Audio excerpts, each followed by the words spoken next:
Okay, now time to break the awkward silence. So my name is Nick Carter, and I have a secondary science teaching credential, and earlier this year I was teaching 8th grade science. And my topic was using writing to learn strategies to improve students' understanding of science. Okay, so the big question of why. There's a tremendous pressure for a lot of us as teachers based on different standards. And in the science classroom, there's typically a disconnect of, well, I'm not teaching them language arts, why should I care about their reading and writing ability?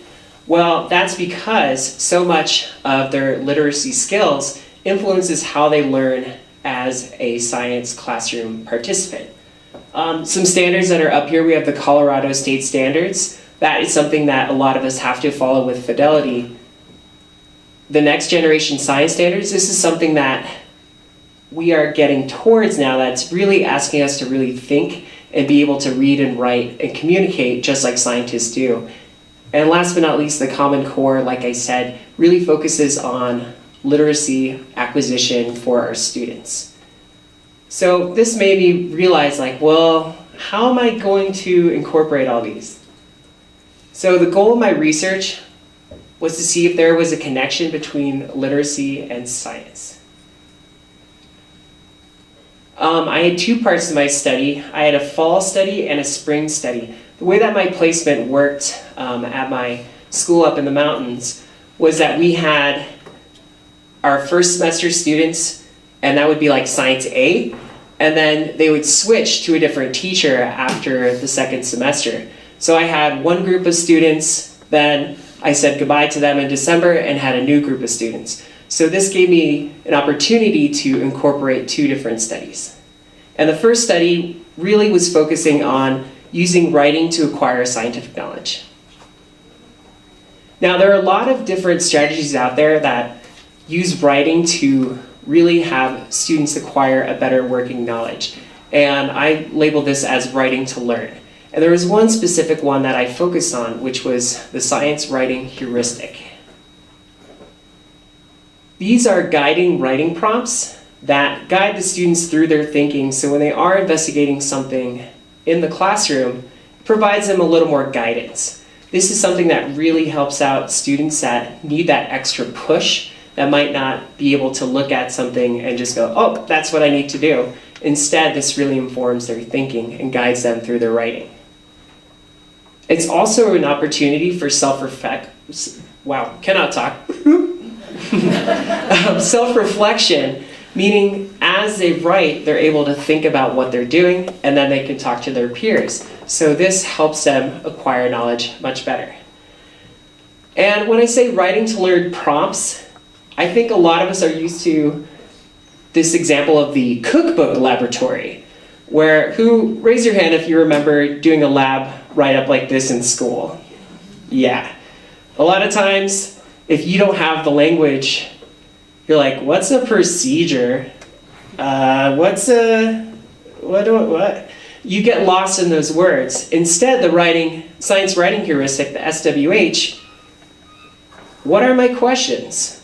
Oh, I wonder XYZ. Test, what did I actually do?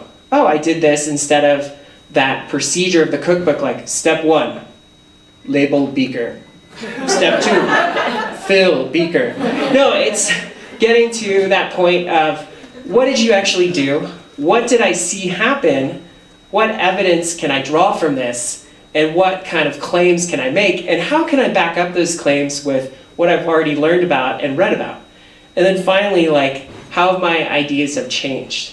So it really guides them through this self-reflection, and then it guides them also to talk to one another to see what they've done differently, kind of what Willow was talking about.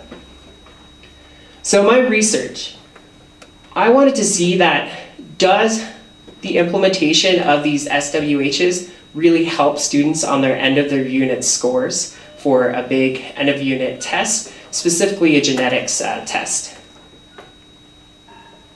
So my community in the context of this research was in a small rural community.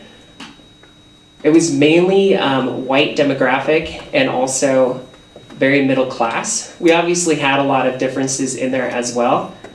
and it was mainly 8th grade students, so ages 13 to 15. And for this first fall study, it was 72 students.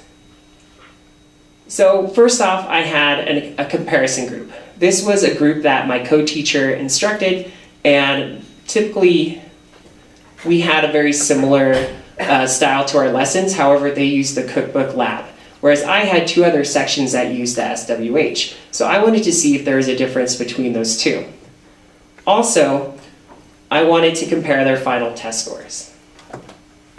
This is something that, this is what the SWH looked like for the mitosis lab. This is a lot of words to read right now. Just know that I use that technique of really trying to guide them through their thinking versus my co-teacher, who was the other participant researcher. He just had the cookbook style. So this is what I found out. I found out that the average test score for our second period kids with the comparison group was 89.9, and then 81.38 and 86.58 for SWH1 and SWH2. So when I did the statistics of this, there was really no difference between those 2, which made me really think what was actually going on. So this study failed to show that there was a difference. However, I was seeing an improvement in my students, which luckily for me, this was at the end of the semester. So I had new students coming in. So I was like, okay, I'm going to see why there was no difference between those 2. And because of those differences, I was really trying to focus in on their general language proficiency and scientific understanding. My spring 2016 group had 66 students. Once again, these were a brand new group of kids for the new semester. And it was the same genetics unit, and everyone this time used the SWH. So I wanted to focus on something else though. So I compared their scores on their last part of their test to a standardized test that they did in 7th grade that focused on their English language arts. So this was something for me to say, where are these students before they came into my classroom? Because so much of their literacy skills are based on what they've learned in the past and what they're continuing to learn. And then I also specifically looked at some things that could affect how these students perform. For instance, if they had an IEP, a 504 plan, or if they were a CLD student, or if they're identified as gifted and talented. So this score right here is looking at their average test score and what they got on their English language arts, focusing on the informational text score. Since we are dealing with science, this is looking at their science test score, their informational text score and how that informs my science teaching. So you can obviously see if a student got a 3, they were more likely to perform worse than their counterparts that might have a 1. So I'm already seeing some correlations here. And then this was looking at the average test scores compared to their overall test score, 650 being the lowest and 850 being the best on their English language arts, CMAS, and PARC. That's a lot of acronyms to define in such a short amount of time. But what I found was there was a strong correlation of how they did on their test in 7th grade and how they did on my test, which I think we've learned from Dr. Whitaker's class that there's obviously some bias there of how students perform on tests given different factors like socioeconomic status, race, gender, lots of different things. But I found that they generally performed better. And I wanted to use this data to really inform my teaching moving forward, because this is just one quick example, but it actually showed that those tests that kids dread to take, we can use those to really inform our teaching. And I'll just go through these really quick. With the IEPs, there was a negative correlation. So if you had an IEP, you were not going to do as well on this test. Fortunately, I was able to retest these students, and a lot of them got 80% or better. Oh, and the time is almost up. Gifted and talented students did better as well. but there was no correlation at the time of 504 plans and culturally linguistic diverse learners. So once again, a lot of this study just is to make me a better teacher, to inform my practices. And I'll just go through that really fast.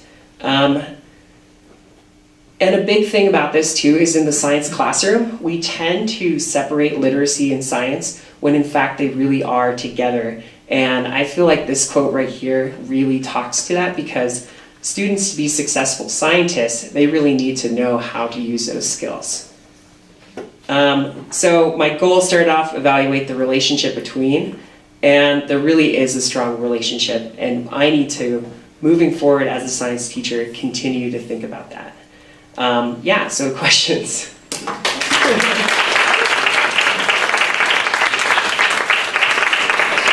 Yes, my sister. Did your first test inform and make you want to do the second test, or did you set out with the idea of doing 2 tests to begin with? Good question.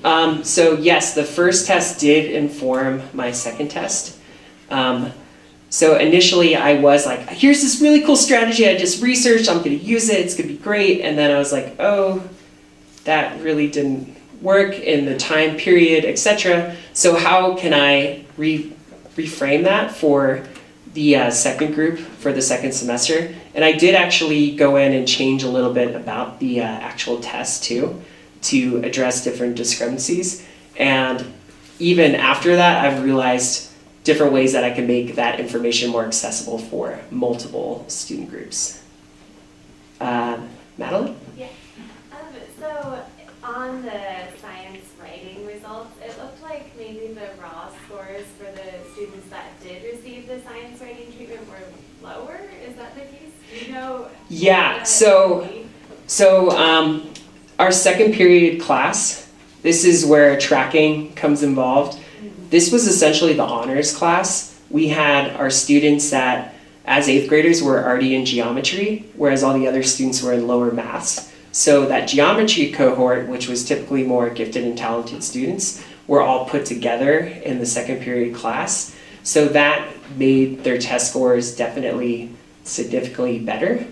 So that was definitely one factor that influenced why I wanted to look at those specific variables. But yeah, that's a great question, because afterwards I was like, they were supposed to do better. And then I thought about the students in my 4th period class, that a lot of them did have IEPs, had other behavioral things that caused them to have a 504 plan, more culturally and linguistically diverse students that might not have the language acquisition. So that was something I noticed. Terry. I'm curious about the writing style that would be allowed on an SWH prompt. What would be allowed? Yeah, so what would be allowed is, depending on how the student responds, I was mainly just trying to see that the student, like, what did you do? That might give a student who has a lower literacy skills be able to answer it the way that best fits them, whereas someone that might be GT could really go in depth. So I wasn't really being like, oh, the GT person gets a better score. I was really just seeing if they're guiding through their thinking. So there was a wide variety of what would be accepted. So it makes me wonder if the freedom within that particular writing creates more growth than maybe first meets the eye.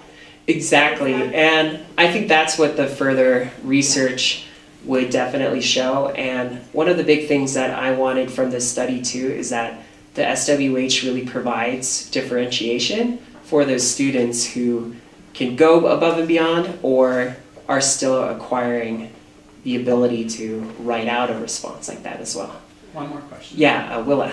I have a question about, you differentiated a slide back or two between, maybe it wasn't that. Yeah, this one. Yeah. Okay. So you have IEP, you have 504, you have gifted and talented, and then you have CLD. Now, IEP, 504, and GT are all things that are explicitly designated by the school. How did you identify culturally and linguistically diverse learners? Excellent question.